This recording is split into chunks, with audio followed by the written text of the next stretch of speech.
ভাইজান, বলছি যদি আপনার কোনো অসুবিধা না থাকে তাহলে আমি একটু এখানটা বসে খাবার খেতে পারি? আসলে বর্ষার ওয়েদার তো, যখন তখন বৃষ্টি নামতে পারে। আমি খাবারটা খেয়ে এখান থেকে চলে যাব। খেয়ে নাও। সত্যি আমি এখানে বসে খাবার খেতে পারি? হ্যাঁ, খেয়ে নাও। ঠিক আছে।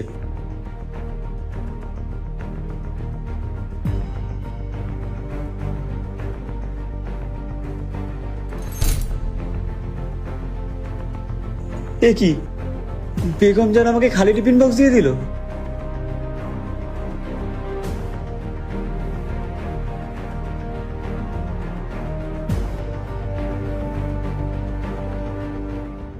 হ্যালো। হ্যাঁ বেগম জান, আজকে তুমি আমার টিফিন বক্সে খাবার দাওনি কেন? আরে না না, আমি খালি টিফিন বক্স দেইনি। আসলে একসাথে দুটো টিফিন বক্স ছিল, একই রকমের দেখতে। তুমি মনে হয় খালি টিফিন বক্সটা নিয়ে গেছো। আরে বেগম জান, এটা তুমি কি করলে? তুমি তো জানো আমি বাইরের খাবার খাই না। ডাক্তার আমাকে খেতে বারণ করেছে, বাইরের খাবার খেলে আমার শরীর খারাপ হয়। এখন তুমিই বলো আমি কি খাবার খাবো? আজকের জন্য আমি ক্ষমা চাইছি, তুমি একটু ফলমূল খেয়ে কাটিয়ে দাও না। ঠিক আছে, আজ আমি কোনো কিছুই খাবো না, দেখি আমার কি হয়।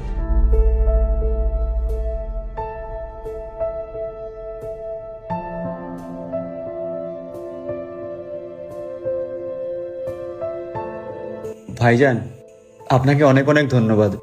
এখন আমি আসি। দাঁড়াও, এখানে এসছো তুমি নিজের ইচ্ছায়, কিন্তু যাবে আমার ইচ্ছায়। মানে? আমি কিছু বুঝলাম না। সব বোঝাচ্ছি, চুপচাপ গিয়ে ওখানে বসো, যেটা বলবো সেটা শোনো।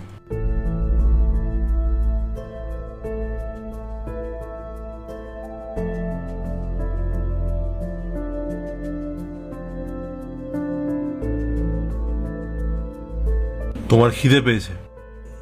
হ্যাঁ ভাইজান। বাইরের খাবার খেতে পারবে না, শরীর খারাপ হয়ে যাবে, তাই তো? হ্যাঁ। এটাতে আমার বাড়ির খাবার আছে, মা রান্না করে দিয়েছে, এটা খাও, খুব ভালো। হ্যাঁ, এটা আমার খাবার ঠিকই, কিন্তু এটা আমার থেকে তোমার বেশি প্রয়োজন। এটা খাও, খুব ভালো। আর এটা খেলে তোমার শরীর খারাপও হবে না। তুমি এই খাবারটা খাও, তোমার পেট ভরে যাবে। নাও। আরে না না ভাইজান, আমি এটা নিতে পারবো না। ওটা তো আপনার খাবার, আপনি নিজের খাওয়ার জন্য এনেছিলেন। আমি খেতে পারবো না। ও, আমি বুঝতে পেরেছি দাদা। আমি হিন্দু, আপনি মুসলিম, ওই জন্য তোমার আমার বাড়ির খাবার খেতে অসুবিধা হচ্ছে, তাই তো? পার্ট 2 দেখতে সাবস্ক্রাইব করো ভেলকু 78M।